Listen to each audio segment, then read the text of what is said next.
بقا کی فکر کرو خود ہی اپنی زندگی کے لیے، بقا کی فکر کرو خود ہی اپنی زندگی کے لیے، زمانہ کچھ نہیں کرتا کسی دوسرے کے لیے، مزہ تو تب ہے کہ اس راہ پہ بھی چراغ جلا دو جو صدیوں سے ترستی ہے فقط سند کے لیے۔ صدر علی وقار، آج اس باشعور ایوان میں پیش کردہ قرارداد ہمیں ڈگری کی نہیں علم کی ضرورت ہے۔ اس میں 4 الفاظ قابل غور ہیں۔ ہمیں سے مراد اس کرپشن اور تنزلی یافتہ دور میں موجود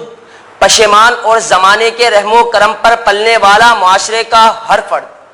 ڈگری سے مراد شہادت،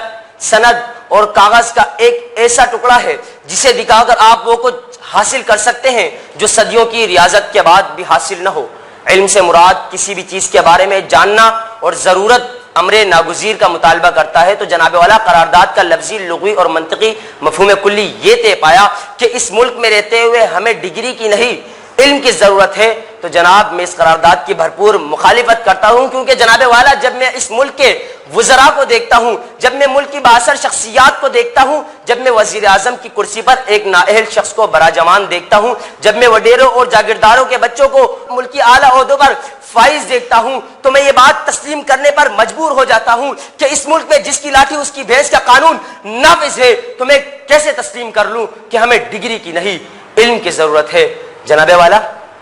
دنیا سند کا لوہا مانتی ہے۔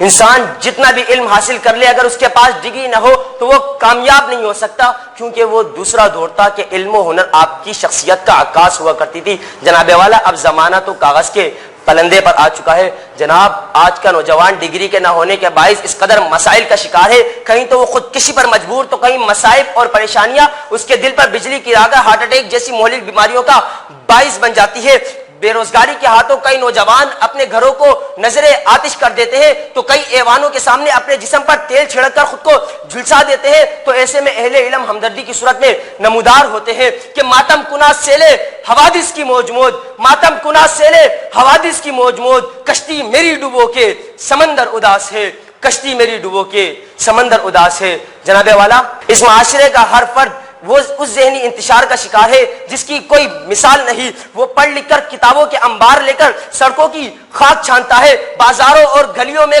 نیم پاگل ہوا پھرتا اپنی قسمت کو کوستا ہے، کیونکہ جناب والا وہ اپنی آدھی عمر حصول علم کے لیے گزار دیتا ہے اور اپنی آدھی عمر کتابوں کی ان لائبریریوں کو حسرت بری نگاہ سے دیکھتے ہوئے گزار دیتا ہے، کیونکہ عمر دراز تو مانگ کے لائے تھے 4 دن، عمر دراز تو مانگ کے لائے تھے 4 دن، 2 آرزو میں کٹ گئے، 2 انتظار میں، 2 آرزو میں کٹ گئے، 2 انتظار میں۔ آپ کی سماعتوں کا بہت بہت شکریہ۔